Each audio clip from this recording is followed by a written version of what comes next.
My name is Cassandra Reynolds, 35 years old, and I always thought I was a good daughter. I spent my whole life trying to please my mother, Evelyn, planning the perfect birthday dinner at her favorite restaurant in Boston. When she raised her crystal glass for a toast, I expected gratitude. Instead, she looked me dead in the eyes and said, "The best gift. You leaving my life." What she did not know was how completely I would take her words to heart. Before I tell you how I disappeared from my mother's life, I want to know where you're watching from, and if you've ever had to cut ties with toxic family. To understand why those words shattered me that night, you need to know our history. My childhood memories are filled with my mother's disapproving glances and cutting remarks. Nothing I did was ever good enough. My artwork was messy. My grades were never perfect enough, and my clothes were never stylish enough. While other mothers hung crayon drawings on refrigerators with pride, mine would point out every flaw before tossing them in the trash. "Stand up straight, Cassandra. No one likes a girl with bad posture," she would say in public, yanking my shoulders back so hard it left red marks. "Smile more, but not like that. You look ridiculous." These constant corrections became the soundtrack of my childhood.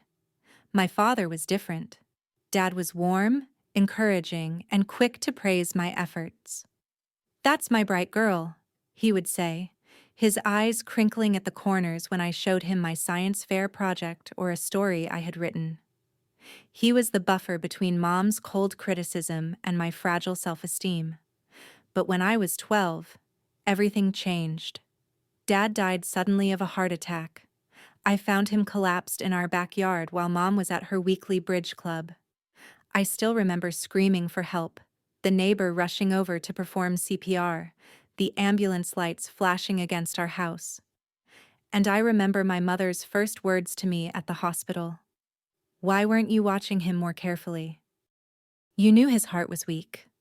Those words planted themselves deep in my psyche. Somehow, in my mother's narrative, I became partially responsible for my father's death.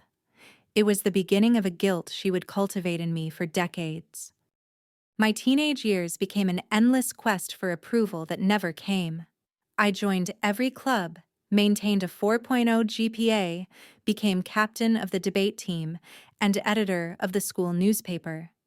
Each achievement was met with, "Jennifer's daughter got accepted to Harvard," or "Lisa's daughter has much better stage presence in her recital." Despite my mother's discouragement, I earned a full scholarship to Northwestern University. "You will probably drop out after a semester," she said when I showed her the acceptance letter. "College is harder than you think." But I did not drop out. I graduated summa cum laude with a double major in finance and economics. Mom did not attend my graduation, claiming she had a migraine. My relationship suffered the most from her interference. At 22, I dated Michael, a kind medical student whom my friends adored. When he came to dinner, Mom spent the evening subtly undermining me. "Cassandra was always so awkward with boys," she told him over dessert. "I am surprised she caught your attention." A week later, she called him privately to tell him about my emotional issues and how I needed more therapy before being ready for a serious relationship. He broke things off shortly after. This pattern repeated with Ryan at 25 and James at 28. Each time, my mother found ways to sabotage whatever happiness I had found. "I am just looking out for you," she would say. "You have terrible judgment in men." Despite it all, I built a successful career as a financial advisor. By 35, I was handling portfolios for high net worth clients and had been promoted to senior advisor at my firm. I purchased a beautiful condo in Boston's Back Bay neighborhood and had created a stable life for myself. And still, I supported my mother. After Dad died, she never worked, living off his life insurance and later his pension. When those funds dwindled, I began supplementing her income.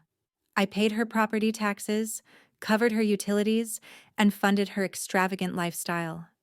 Every Sunday, I would drive to her house in Brooklyn and listen to her complain about her neighbors, her friends, and most often, me. This year, for her 65th birthday, I planned something special. I reserved a private room at Fleming Steakhouse, her favorite restaurant. I invited her closest friends, arranged for a professional photographer, and ordered a custom cake from the bakery she had mentioned once in passing. For months, I had been working with a jeweler to restore my grandmother's sapphire bracelet, a family heirloom my mother had always coveted, but my grandmother had left to me. I decided it was time to give it to her, hoping this generous gesture would finally earn her approval. This birthday will be different, I told my therapist the week before. I think she will finally see how much I care. My therapist gave me a concerned look but said nothing. Deep down, I knew I was setting myself up for disappointment. But hope is a stubborn thing. The evening of my mother's birthday, everything at Fleming's was perfect. The private dining room gleamed with candlelight, reflecting off crystal and fine china. Centerpieces of white roses and hydrangeas, her favorite flowers, adorned the tables.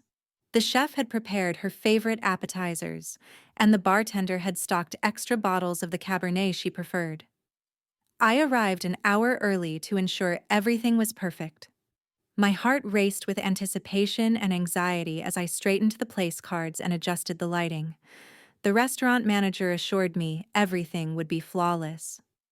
"Your mother must be very special," he said, smiling. "She is," I replied automatically, though my stomach tightened with unspoken complications.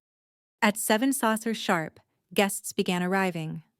My mother's friends greeted me warmly, many commenting on how wonderful it was that I had arranged such a lovely evening.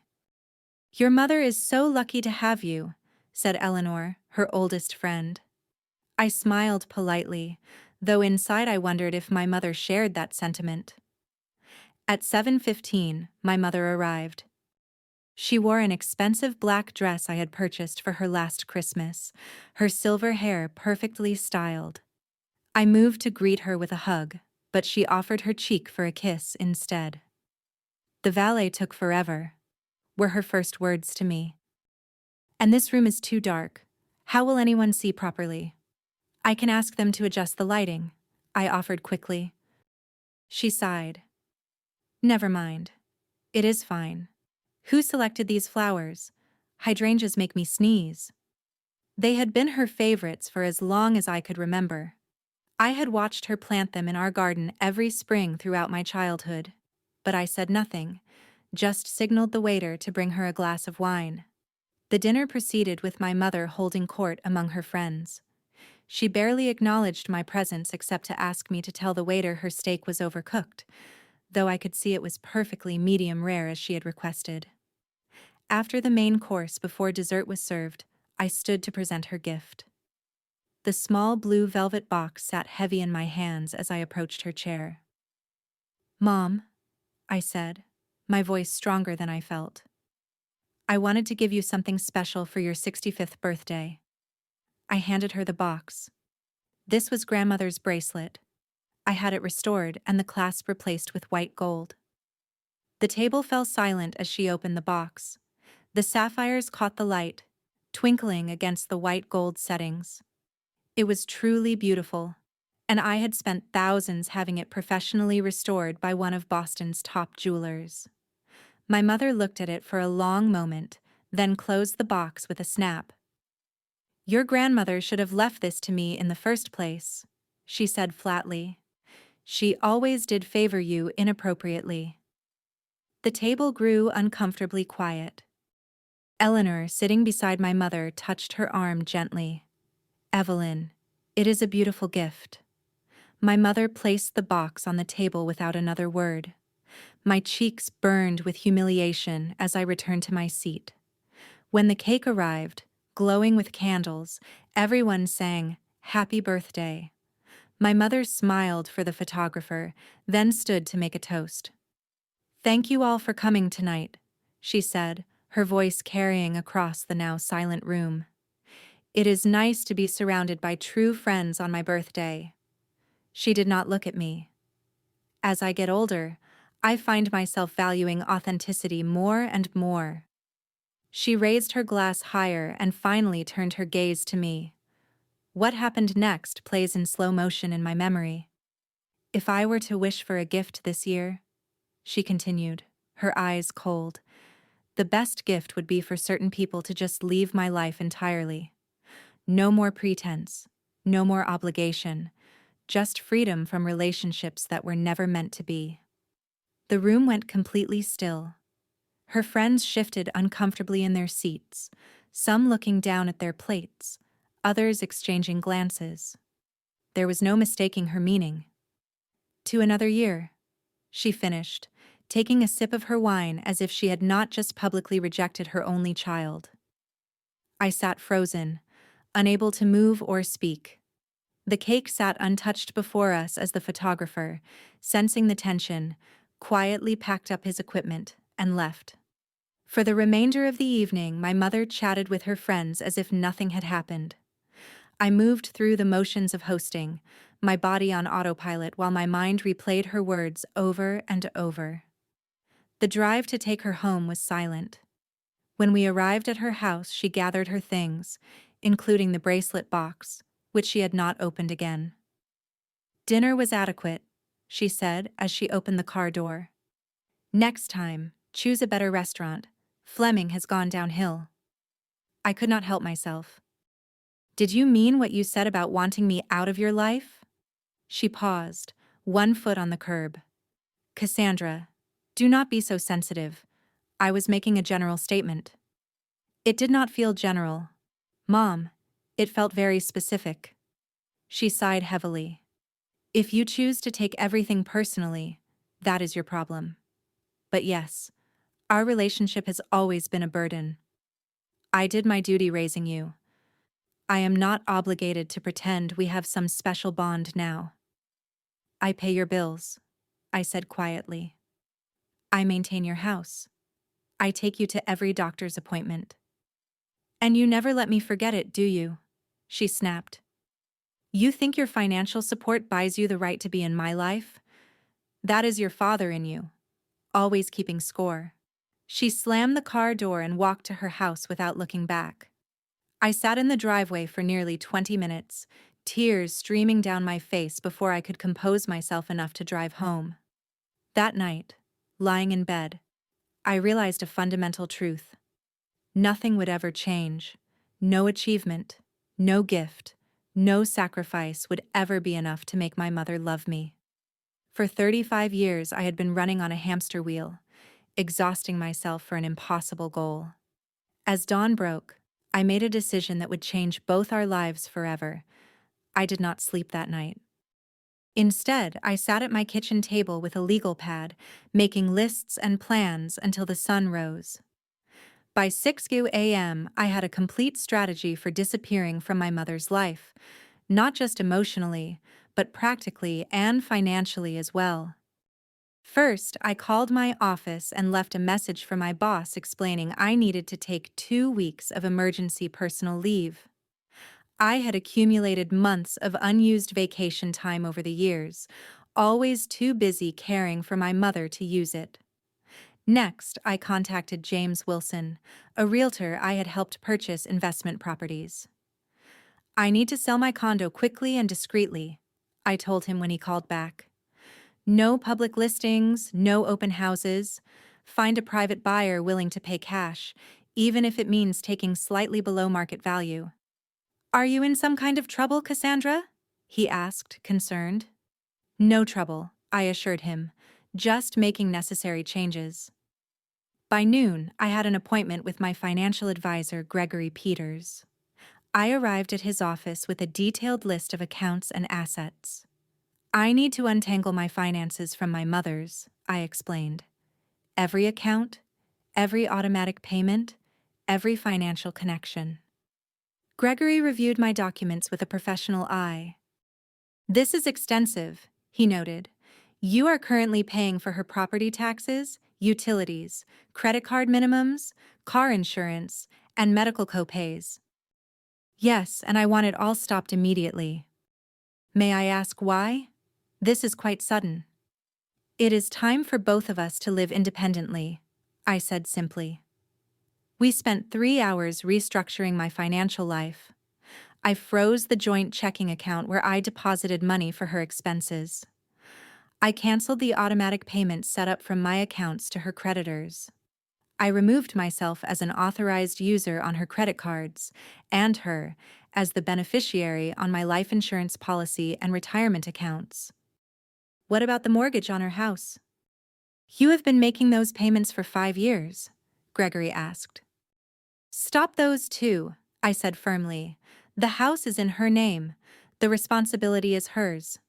From there, I went to the post office to forward all my mail to a new P.O. box. I called every service provider we shared, from the home security company to the lawn care service, and removed my name and payment information.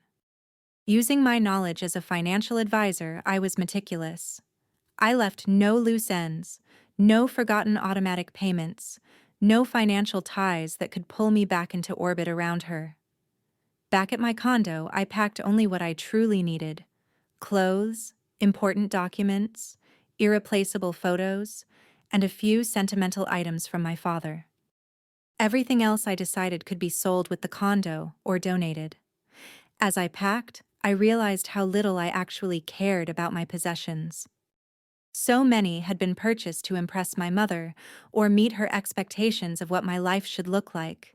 The expensive artwork I never particularly liked, the formal dining set I never used, the designer clothes that never felt comfortable, all could stay behind. That evening, I wrote my mother a letter.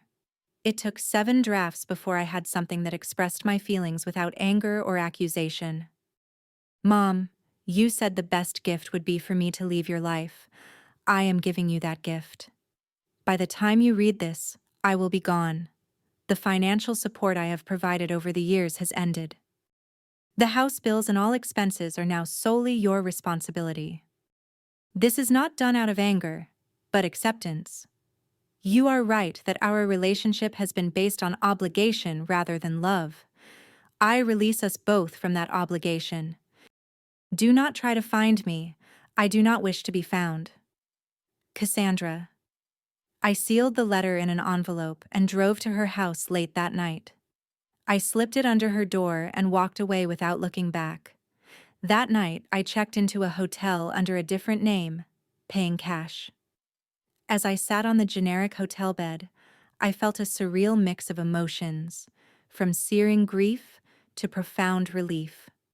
For the first time in my life, I was not responsible for my mother's happiness, comfort, or financial security. The weight that lifted from my shoulders was so immense, I actually gasped aloud in the empty room. Over the next week, my plan unfolded with mechanical precision. James found a cash buyer for my condo, accepting 15% below market value for a quick private sale. I opened new bank accounts at a different institution and transferred my assets. I deactivated my social media accounts and got a new phone number. I took only what fit in my car, driving west with no specific destination in mind. Each mile put physical distance between my old life and whatever would come next.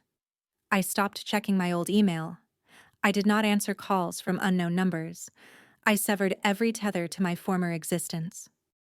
The first week of freedom was disorienting. Habit had me reaching for my phone to check on my mother, to make sure she had taken her medication or to remind her of an upcoming appointment. I would catch myself planning Sunday visits that would never happen. At times, guilt would crash over me like a wave, leaving me breathless with doubt. But beneath the guilt and grief ran a current of something unfamiliar: possibility. For the first time, my decisions affected only me. My time was entirely my own. My resources, substantial after years of professional success, were mine to direct as I chose. I had disappeared from my mother's life completely. What I did not expect was how thoroughly I would disappear from my own former life as well. The Cassandra who had existed in Boston, the beautiful daughter constantly seeking approval, was gone too. Who would take her place? remained to be seen. 1 week after I disappeared, my mother began trying to contact me. At first, her messages to my old email and voicemails to my disconnected number were irritated rather than concerned. Cassandra, the lawn service says you canceled their contract. Call me immediately. The electric company claims the automatic payment was stopped. Fix this today. My prescriptions need refilling. Where are you? She did not mention my letter. In her mind, I was still responsible for her life, regardless of what had happened or what I had clearly communicated. 10 days after I left, my former assistant Megan emailed my new address, which I had provided only to her and my therapist. Your mother came to the office today, she wrote. She was very upset, demanding to know where you were. Security had to escort her out when she started yelling. Is everything okay? I thanked Megan for letting me know, but provided no details. The same day, Eleanor called my therapist's office, trying to get information about me. Bound by confidentiality, my therapist revealed nothing, but she did relay the message. Your mother appears to be escalating, my therapist said during our next phone session.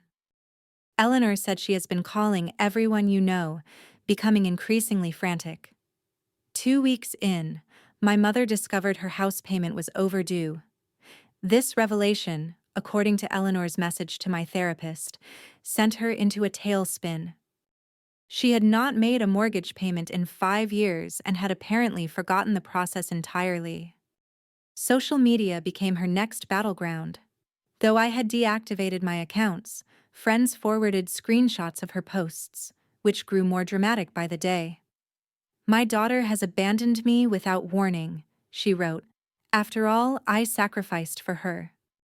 She has left her elderly mother without support or care. Please help me find her. The comments filled with sympathetic responses from people who knew only her version of events. A few who knew us both expressed skepticism, but were quickly shouted down by her supporters. 3 weeks after my disappearance, my mother received notice that her joint account with me had been frozen. According to Eleanor, who continued updating my therapist, this was when reality truly began to set in. She went to the bank and made quite a scene, Eleanor reported. They explained the account was frozen and suggested she open a new one with her own funds. She said she had no funds, that Cassandra handled all that. My mother had never bothered to understand her own financial situation. Despite having a modest pension from my father's job and Social Security income, she had always relied on my supplemental support to maintain her lifestyle. Without it, she faced a harsh reality. A month into my absence, my mother received notice that her credit card payments were past due. All 6 of her cards had been maxed out, and she had been making only minimum payments using my money. Now she faced over $40,000 in credit card debt with no way to pay it. When James Wilson placed a sold sign in front of my condo, my mother drove there in a panic, only to find new owners moving in. They had no information about me to share. 5 weeks after I left, my mother missed her second mortgage payment and received her first formal warning from the bank. This, coupled with her mounting credit card debt, caused her first health crisis. Eleanor found her collapsed in her kitchen, hyperventilating from an anxiety attack. At the hospital, her blood pressure was dangerously high, and the doctor prescribed medication for anxiety and hypertension. She kept asking for you, Eleanor told my therapist. It was the first time I saw her actually worried about you rather than what you could do for her.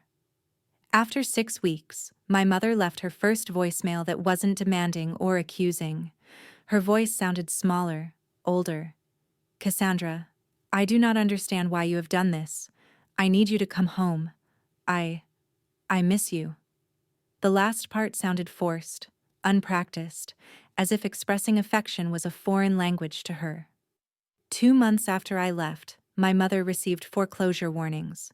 Her house, worth nearly $1 million in Brooklyn's expensive market, had substantial equity, but she had no idea how to access it or manage a sale. Eleanor, despite being 80 herself, helped my mother meet with a financial advisor who explained her situation in stark terms. Sell the house, pay off the debt, and find a more affordable living situation, or face bankruptcy and foreclosure. Your mother finally broke down, Eleanor reported. She admitted that she drove you away. She showed me the letter you left. It was the first time I have seen her take responsibility for anything in the 40 years I have known her. 3 months after my disappearance, my mother wrote me a letter. Eleanor forwarded it to my therapist, who asked if I wanted to read it. I hesitated, but eventually agreed. The letter was unlike anything I had ever received from my mother. Her usual perfect penmanship was shaky.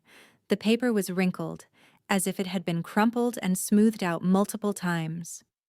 Cassandra, I have spent these months angry at you for abandoning me.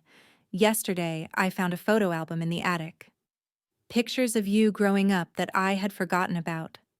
Looking at your face in those photos, I saw something I never allowed myself to see before. How much you were hurting, even as a child, because of me. I was not a good mother to you. I was jealous of your relationship with your father.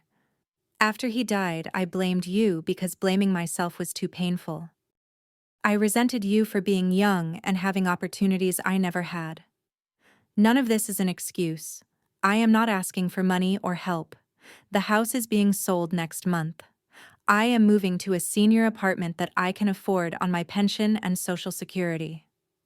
I understand why you left. I would have left too.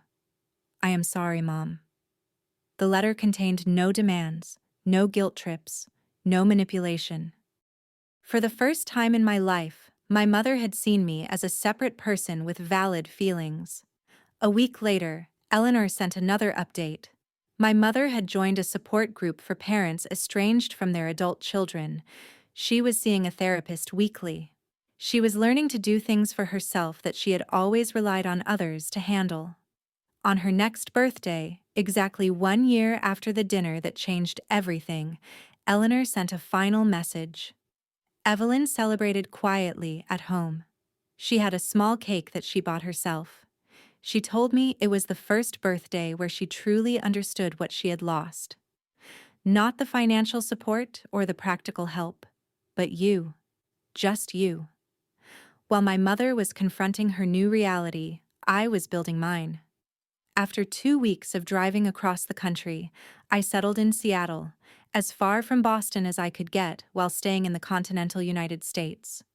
The constant rain and gray skies matched my mood those first few months, but the stunning beauty of the Pacific Northwest began to heal something in me. I found a modest apartment in Queen Anne with a view of Puget Sound. Unlike my Boston condo, I furnished this place entirely to my own taste: simple, comfortable furniture in blues and greens that reminded me of the ocean. No formal dining room, no guest room designed to impress visitors who never came, just spaces that felt like home to me. Using my experience and credentials, I found a position at a boutique financial firm specializing in ethical investments.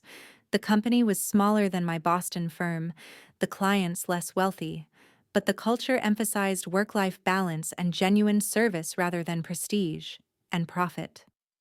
We value advisors who care about their clients as people, not just portfolios, the managing partner told me during my interview. I almost cried at the simple humanity of that statement. Finding a therapist was my next priority. Dr. Matthews specialized in childhood trauma and toxic family dynamics. Unlike my Boston therapist, who had gently encouraged reconciliation over the years, Dr. Matthews validated my decision to separate from my mother. Estrangement is sometimes the healthiest choice, she told me during our first session. Not every relationship can or should be saved. Those words gave me permission to stop feeling guilty about my choice, to stop second-guessing the decision that had allowed me to breathe freely for the first time in decades. Making friends proved more challenging than finding work or housing. In Boston, most of my social connections had been through my mother or workplace. In Seattle, I had to learn to form relationships based solely on common interests and genuine connection. I joined a hiking group, a book club, and a community garden. Slowly, I built a circle of friends who knew nothing about my past, who liked me for who I was, rather than what I could provide. These relationships, uncomplicated by history or obligation, showed me what healthy connections felt like. The first holiday season alone was difficult. Thanksgiving came with a wave of grief so intense. I spent the day in bed looking at old photos of my father and crying for the family I never really had. Christmas brought anxiety dreams where I was frantically shopping for my mother, only to realize I had forgotten what she liked. But New Year's Eve marked a turning point. My new friend Stephanie invited me to a small gathering at her house. There, I met Daniel, a high school English teacher with kind eyes and a quiet sense of humor. We talked for hours about books, hiking trails, and our favorite spots in Seattle. When he asked for my number, I hesitated, old fears surfacing about letting someone close, but I gave it to him anyway. A small act of courage that felt enormous. Our first few dates were nothing like my Boston relationships. There was no pressure to impress, no calculation about what my mother would think of him. We simply enjoyed each other's presence, two adults choosing to spend time together. Meeting Daniel's family was an education in what healthy family dynamics looked like. His parents disagreed without contempt, expressed affection without strings, and showed interest in his life without trying to control it. The first time his mother hugged me goodbye, I stood stiff with surprise, before awkwardly returning the embrace. "Your family is so normal," I told Daniel afterward. "It is kind of amazing." He laughed. "They have their quirks, but yes, they are pretty great." 6 months into my new life, I had my first major breakthrough in therapy. Dr. Matthews had asked me to write a letter to my younger self, the child who tried so hard to earn her mother's love. "Dear little Cassandra," I wrote, "it was never your job to make Mom happy. Her unhappiness lived inside her long before you were born. You did not cause it, and you could never fix it. You were a good daughter. You were worthy of love exactly as you were." Reading those words aloud in Dr. Matthews's office, I sobbed until my throat hurt. For the first time, I truly believed them. That same week, I received the letter from my mother, forwarded through my therapist. Reading her words, I felt a complicated mix of emotions: validation that my experience had been real, sorrow for the relationship we never had, and a strange, tentative hope that perhaps she was capable of change. I did not respond immediately. Instead, I brought the letter to Dr. Matthews and spent several sessions processing what it meant and how, if at all, I wanted to respond. "There is no rush," Dr. Matthews assured me. "Take all the time you need to decide what is best for you." The 7-month mark of my new life brought another milestone. I was promoted at work after bringing in several significant new clients. My approach to financial advising, focusing on understanding clients' values and goals rather than just maximizing returns, had proven successful. "You have a gift for making people feel heard," my boss told me. It was perhaps the first professional compliment I had received that had nothing to do with numbers or performance metrics. Dating Daniel continued to teach me about healthy relationships. When we disagreed, there was no silent treatment, no threats of abandonment, no keeping score of who was wrong. We simply talked it through, sometimes awkwardly, until we found understanding. When he told me he loved me for the first time, I panicked and pulled away for nearly a week. He gave me space but made it clear he was still there. When I finally explained my fears, he listened without judgment. "Love should not be scary," he said simply. "It should feel like coming home." As the 1-year mark of my departure from Boston approached, I received another update from Eleanor through my therapist. My mother had sold her house, paid off her debts, and moved to a senior living apartment. She was taking art classes and had joined a book club. The photo Eleanor attached showed my mother looking older but somehow softer, smiling tentatively at the camera while holding a watercolor she had painted. Looking at that photo, I made a decision I never thought I would make. I would return to Boston, not to stay, not to rescue, but to see for myself who my mother had become in my absence. After a year of building my new life in Seattle, I flew back to Boston with a mixture of dread and curiosity. Daniel offered to come with me, but this was a journey I needed to take alone. I did not tell my mother I was coming. I was not ready for a planned reunion, with its weight of expectations and potential disappointments. Instead, I booked a hotel downtown and spent the first day reacquainting myself with the city that had been my home for most of my life. Boston felt simultaneously familiar and foreign, like a dream remembered upon waking. I walked through the public garden, past my old office building, and by my former condo. These places that had once defined my daily existence now seemed to belong to someone else's life. On my second day, I visited Eleanor, the only person besides my therapist who knew I was in town. At 81, she remained sharp and insightful. "Your mother has changed," she told me over tea in her Beacon Hill apartment. "Not completely, mind you. She still has her moments, but there is a humility to her now that I never thought I would see." "Do you think I should see her?" I asked. Eleanor considered carefully before answering. "Only you can decide that, dear. But I will say this. The woman who told you to leave her life is not entirely the same woman who lives in that senior apartment now." I had not planned to see my mother that day, but as I left Eleanor's building, I found myself driving toward Brooklyn automatically. My mother's new address was a modest apartment complex for seniors, nothing like the stately colonial home she had lived in for decades. I parked across the street, intending just to see the building and leave. But as I sat in my rental car, I saw her walking toward the entrance carrying a small grocery bag. She moved more slowly than I remembered, her posture less rigid. Without conscious decision, I got out of the car. We nearly collided at the coffee shop next door to her building. I had decided to get a coffee to calm my nerves before leaving. And there she was, in line ahead of me. She did not recognize me at first. My appearance had changed. Hair, shorter style, more casual expression, more relaxed. It was only when the barista called out Cassandra for my order that she turned, her eyes widening in shock. "Cassandra." Her voice was barely a whisper. "Hello, Mom." We stood frozen, the bustle of the coffee shop continuing around us. Finally, she spoke again. Are you okay?" The question surprised me. In all our years together, she had rarely asked about my well-being with genuine concern. "I am," I said simply. "Are you?" She nodded, her eyes never leaving my face. Would you sit with me? Just for a few minutes."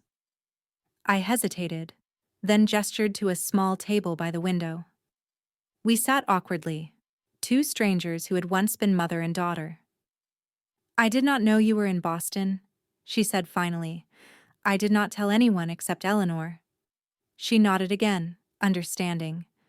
"You look well. Different but well." "So do you," I replied, and meant it. There was a softness to her that had not existed before. The harsh lines of perpetual disapproval somewhat faded. After a few minutes of strained small talk about the weather and the coffee shop, I suggested we walk to the park across the street. A public place, neutral ground, but more private than the bustling cafe. We sat on a bench, leaving careful space between us. For several minutes, neither of us spoke. Then my mother did something I had never seen her do. She cried. Not the manipulative tears she had sometimes used to get her way, but silent, dignified tears that she tried to wipe away discreetly. "I am sorry," she said, her voice steady despite the tears. "I never thought I would see you again." I never planned to come back, I admitted. She nodded. I understand why. I have had a lot of time to think about everything. Eleanor mentioned you joined a support group. Yes, parents estranged from adult children. PAC, they call it. She gave a small, self-deprecating laugh. At first, I went to learn how to get you back. But what I learned instead was why you left. She turned slightly to face me, her hands clasped tightly in her lap. The other parents there, they all had stories about their ungrateful children who abandoned them for no reason. But as they talked, I began to see the patterns, the control, the criticism, the emotional manipulation. I recognized myself in their stories, and it was uncomfortable. I remained silent, hardly believing what I was hearing. My therapist, Dr. Collins, helped me understand something I never wanted to face. She took a deep breath. I treated you the way my mother treated me. This was new information. My grandmother, who had died when I was 10, had always seemed like a saint in family stories. Your grandmother? My mother nodded. She was cruel. Nothing I did was ever good enough. She compared me constantly to my cousins, to neighbors' children. She told me I was the disappointment of her life. Her voice caught. Sound familiar? You never told me. I never told anyone. I was ashamed, somehow, as if her treatment of me was my fault. She looked down at her hands. When you were born, I swore I would be different, but I did not know how. I had no model for good mothering, only perfect images from magazines and television that I could never live up to. That explains some things, I said carefully, but it does not excuse them. No, she agreed immediately. It does not.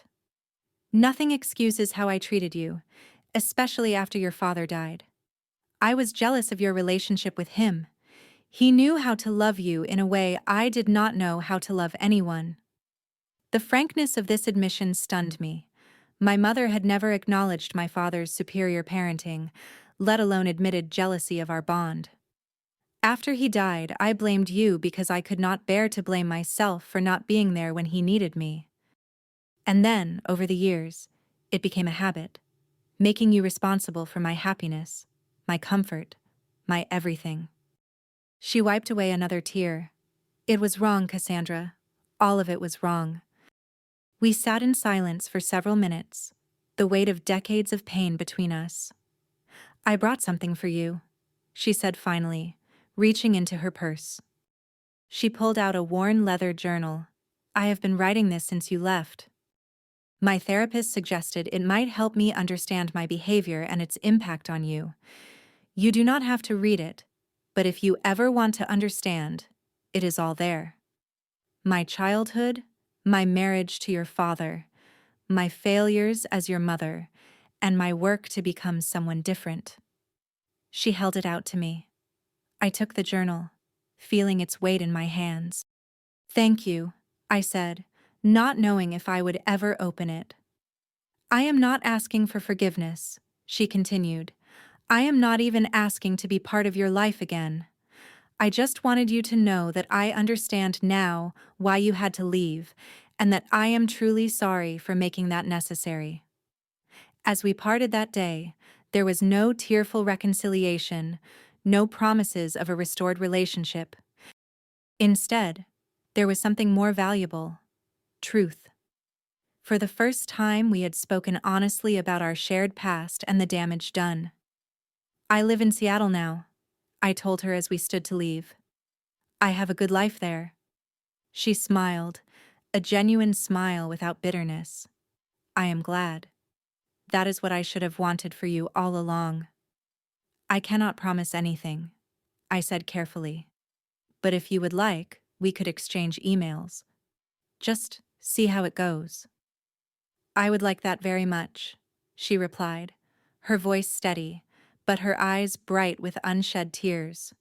We agreed to a limited correspondence, emails only for 3 months, no phone calls, no visits, just written words that could be considered carefully before being sent or red.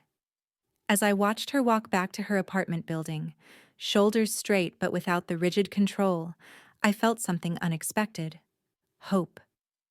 Not for the mother-daughter relationship I had always craved as a child, but for a new, more honest connection between two flawed adults who shared a painful history but might possibly find a way forward. On the plane back to Seattle, I held the journal but did not open it. Some truths needed to be approached slowly, with care and support. I would share it with Dr. Matthews first, then decide if and when I was ready to read my mother's unfiltered thoughts. Daniel met me at the airport, his calm presence a balm after the emotional turbulence of the trip. "How did it go?" he asked simply as we drove home. "Honestly," I replied, "nothing like I expected, and maybe, just maybe, better than I feared." 2 years have passed since I vanished from my mother's life. In that time, I have built something I never thought possible: a life defined by peace rather than constant anxiety, by genuine connection rather than obligation, by self-worth rather than desperate approval seeking. My career in Seattle has flourished. I was made partner at the firm last year, specializing in helping women achieve financial independence after divorce or widowhood. Daniel proposed 6 months ago on a hiking trail overlooking the Olympic Mountains. Unlike my previous relationships, our connection has grown slowly and steadily, built on mutual respect and genuine affection rather than desperation or convenience. When I said yes, it was with complete confidence, rather than the nagging doubt that had accompanied major decisions in my past life. My relationship with my mother has evolved into something I never imagined possible. Our email correspondence gradually expanded to include occasional phone calls. Last Christmas, I invited her to visit Seattle, and to my surprise, she came. Watching her interact with Daniel and his family was revelatory. She was quieter, more observant, less quick to judge or criticize. When Daniel's niece showed her a drawing, my mother admired it sincerely without pointing out flaws or making comparisons. It was as if she was learning how to be a grandmother by watching Daniel's parents with their grandchildren. "Your mother is not what I expected from your stories," Daniel said after she returned to Boston. "She is not the same person," I replied, realizing the truth of it as I spoke. "Neither am I." We are planning a small wedding for next spring. When I hesitantly asked if she would like to attend, my mother's response surprised me.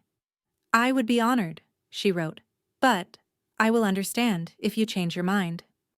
This day should be perfect for you, not stressful because of my presence." This consideration of my feelings, this willingness to step back if needed, was evidence of how far she had come. 2 years ago, she would have either demanded a central role or refused to attend out of spite. My mother continues her therapy and support group. She volunteers at a community garden and teaches art classes at her senior living facility. We will never have the close mother-daughter bond that some of my friends enjoy with their mothers. Too much damage was done too early, and some wounds, while healed, leave permanent scars. But we have something different, something hard-won through separation, self-reflection, and deliberate change. We have an honest relationship between two adults who see each other clearly, with all our flaws and strengths. The journal she gave me sits on my bookshelf. I finally read it with Dr. Matthews's support 6 months after my Boston visit. Its pages contained pain I had never imagined, insights I had never expected, and a perspective on our shared history that helped me understand, if not excuse, the dynamics that shaped our relationship. Looking back on my decision to disappear from my mother's life, I see now that it was necessary not just for my healing, but for hers as well. As long as I remained the dutiful daughter, absorbing her criticism and meeting her needs, neither of us could change. It was only in my absence that she was forced to confront her behavior and its consequences. Not everyone who reads this will understand my choice. Some will think me cruel for leaving an elderly parent without support. Others might question why I ever allowed contact to resume. But I have learned that healing rarely follows a straight or simple path. Sometimes the kindest thing we can do for ourselves and others is to disappear until we are seen for our true worth. Sometimes the people who hurt us most deeply can change, given enough time and motivation. And sometimes, the family we create through choice can teach us how to heal the wounds inflicted by the family we were born into. Daniel and I are building a life based on mutual respect, open communication, and genuine affection. His family has welcomed me with a warmth I never knew was possible. My circle of friends continues to grow, each relationship teaching me something new about healthy connection. As for my mother and me, we proceed carefully, each interaction a small test of our new boundaries and understanding. There are still difficult moments, old patterns that try to reassert themselves. But now, we have tools to recognize and redirect these tendencies before they cause new damage. At her most recent birthday dinner, a quiet affair at a restaurant near her apartment, she raised her glass in a toast, very different from the one that changed our lives 2 years ago. To second chances, she said simply, and to the daughter who was brave enough to leave so that both of us could find better versions of ourselves. Sometimes the greatest gift you can give yourself and others is the courage to vanish until they see your true worth. Have you ever had to create distance from someone you love in order to heal? Comment below and let me know if this story resonated with you. Please like, subscribe, and share with someone who might need to hear it. Thank you for being part of this journey with me. And remember, it is never too late to create boundaries that protect your peace.